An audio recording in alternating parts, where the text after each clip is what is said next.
Minister, when did EU leaders lose their humanity? At what precise moment? Was it when Israel cut off supplies of water, food, medicine and fuel to 2.3 million people in Gaza and no one shouted stop?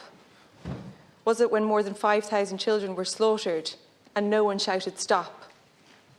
Was it when the fuel ran out and incubators keeping premature babies alive were turned off and no one shouted stop? Was it on Friday when the death toll reached more than 11,000 and no one shouted stop?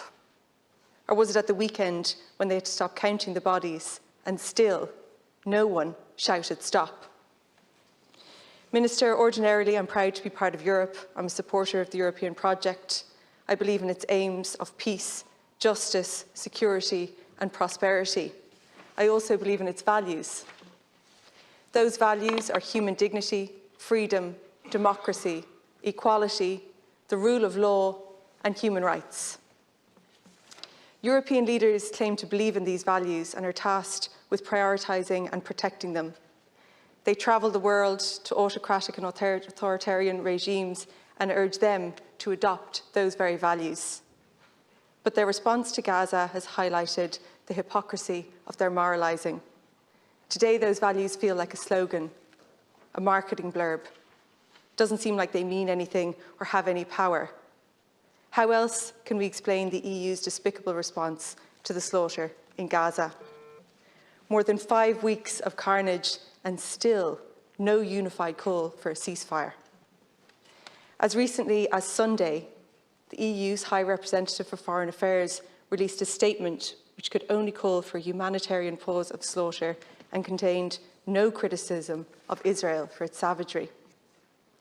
The official EU position is now that we want to pause in the bombing for a few hours and then the ethnic cleansing can continue. I reject this statement. The EU leaders who wrote it are cowards and their position is indefensible. The High Representative for Foreign Affairs in his statement also urged Israel to exercise maximum restraint. Does he watch the news? Does he know what's going on?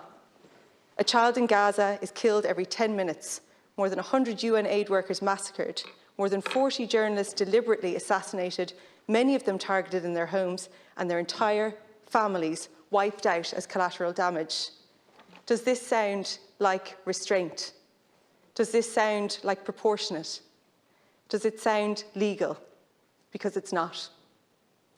We have war crimes heaped upon war crimes in Gaza, like the bodies that are piling up outside the hospitals.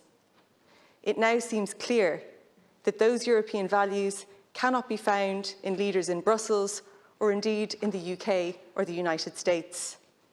Instead, we are seeing those values of humanity, dignity, peace and equality in the medics who remain in Gaza, refusing to leave their patients, even if their own life is in danger. Their bravery, compassion, generosity and humanity is unparalleled. By Monday, at least 160 medical workers had been killed in nearly 140 Israeli attacks on healthcare facilities in Gaza. I want to specifically name one of those medics.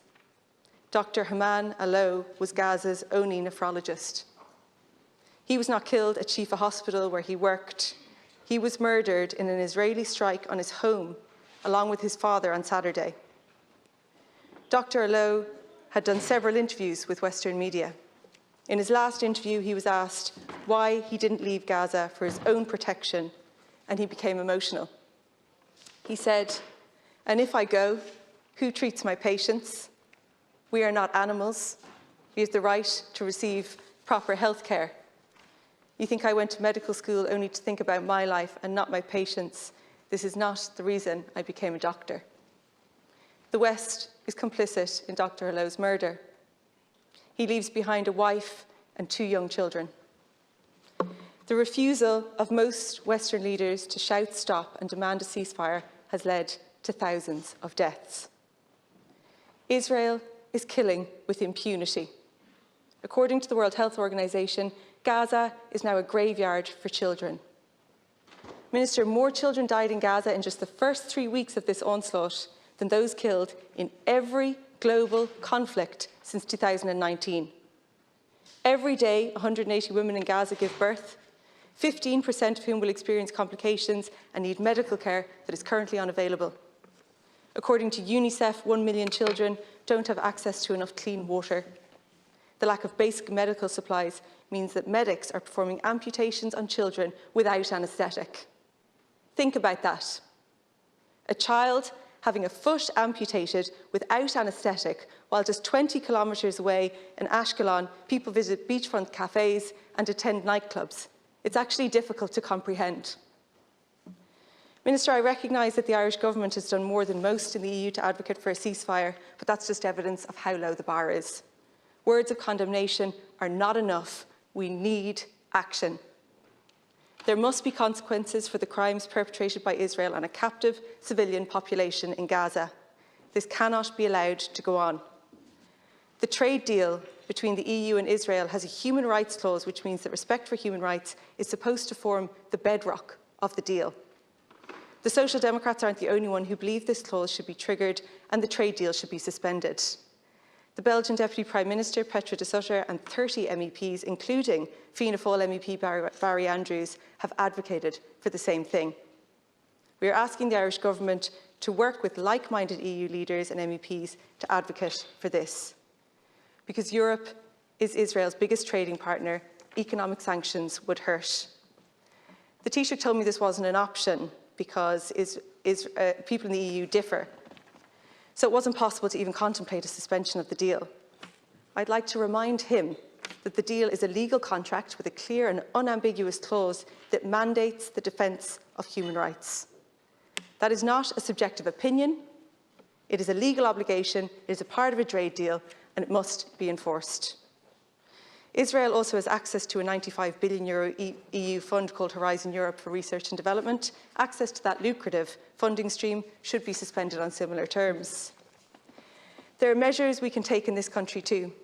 The diplomatic status of the Israeli ambassador should be withdrawn. Minister, we do not suggest this lightly, but given Israel's deliberate targeting of civilians, journalists, UN staff and healthcare workers in Gaza, we believe it is necessary. I also should point out that this is a measure that nearly 50 government TDs, including former Foreign Affairs Minister Charlie Flanagan and Minister of State Neil Richmond and Jennifer Carroll McNeill, all advocated for when it came to the Russian ambassador last year. At the time, Fianna Fáil TD Jim O'Callaghan stated, "We are a state that has a proud record of standing up to aggression and standing up for justice. That is why I find it so hard to understand that a country that is so proud like Ireland is prepared to associate itself diplomatically with a regime that is at present committing war crimes." I agree. The Irish government should also refer Israel to the International Criminal Court for investigation for war crimes. Yesterday, a Minister of State claimed doing this politicises the court. What nonsense. The existing inquiry has been stalled since 2021 because it has not been prioritised and has been starved of political support. Contrast that with the political muscle that was flexed last year when Ireland joined with 42 other states to make a referral to the courts about Russia's illegal war in Ukraine. ActionAid have urged the government to make a referral to show the prosecutor that there is support behind his work. We must also enact the Occupied Territories Bill and the Illegal Israeli Settlement Bill as a matter of urgency. The Irish people are repulsed at the slaughter in Gaza and they want us to do whatever we can nationally and internationally to end it. However, this government has decided to amend the motion and replace the diplomatic and economic sanctions we've proposed with platitudes and zero actions. Ireland has long been proud of our reputation as a voice for peace on the international stage, as a country who values human rights and international law and advocates for nations and people who face oppression. Ireland hasn't been found wanting when it comes to words of support for the Palestinian people, but in the face of an impending genocide, Minister, words are not enough. We must take action now, before it is too late.